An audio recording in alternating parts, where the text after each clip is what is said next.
Hey, what's going on, y'all? So it's Jarrod D King yet again with another episode of the Circle Atlanta review. So I'm going to do episode 3 this time. I think we start at the Magnolia Lounge, and that's kind of where we left off, where they'd gone to see Megabody perform. Melly B in his confessional said something about people not knowing who he is, or acting like people acting like they don't know who he is, or something like that. And I'm just like, should they know?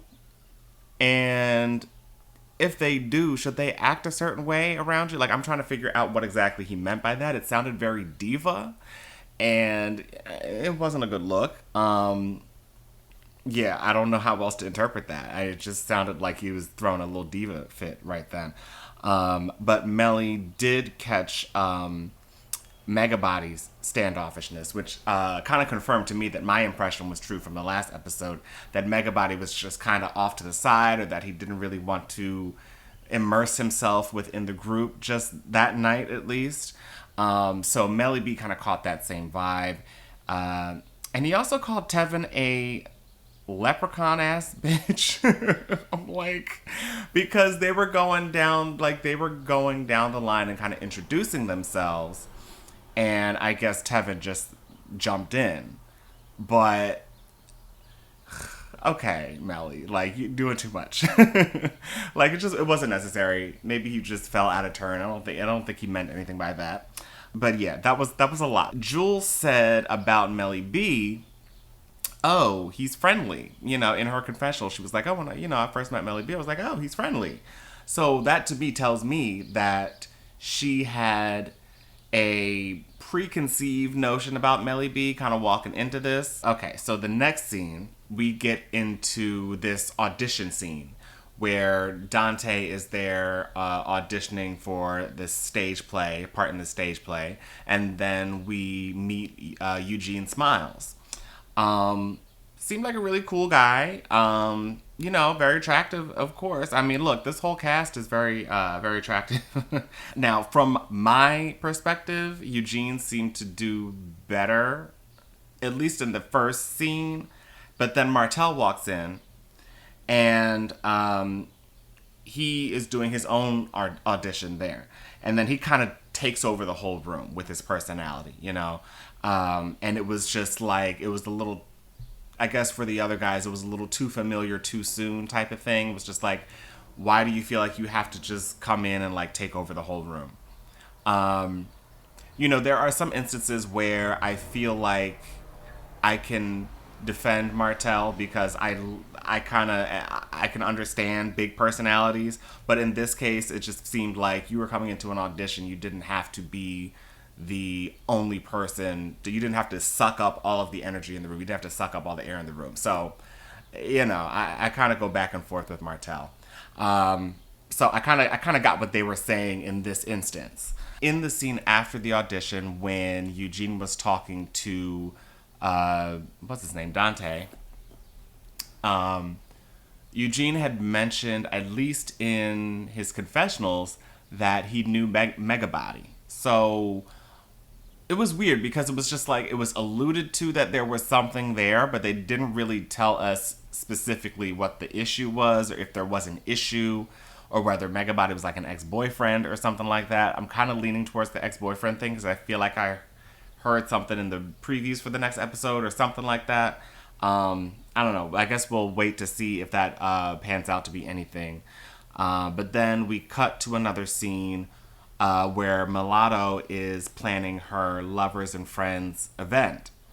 And it's like a speed dating event.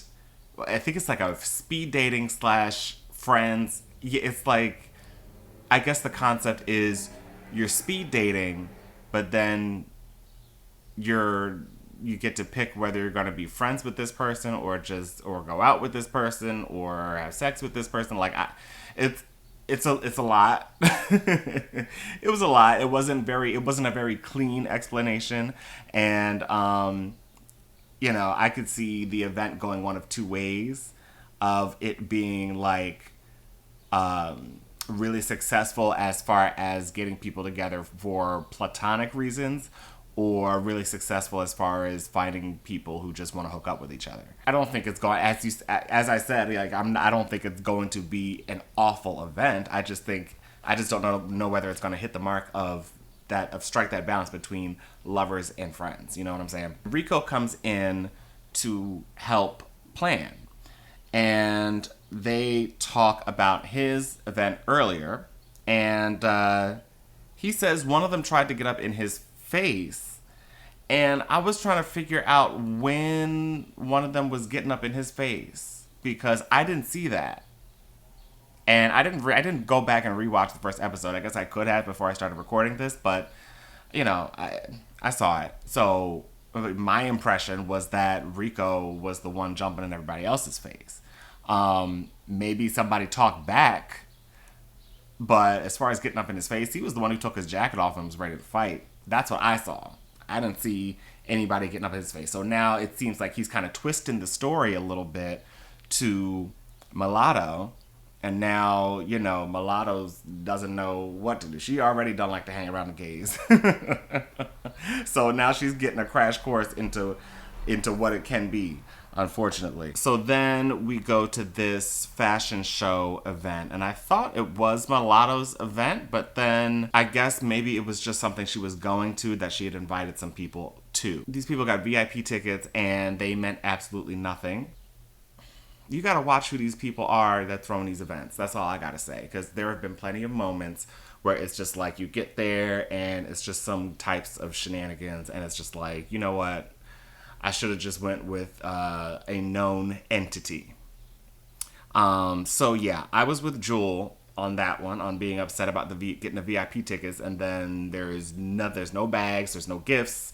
There's no special seating. Like, what are we doing? You know what I'm saying? Like, y'all have to have your stuff together. And this is the scene where Melly called Jewel standoffish. And I didn't really see Jewel being standoffish in this scene. But I feel as though Melly B is not used to not being centered or not being the center of attention. I feel like Melly B sometimes gets a bad rap, at least in the New York City cast. But in this instance, it's like, not everybody's paying you all of the attention. Not everybody is talking about you.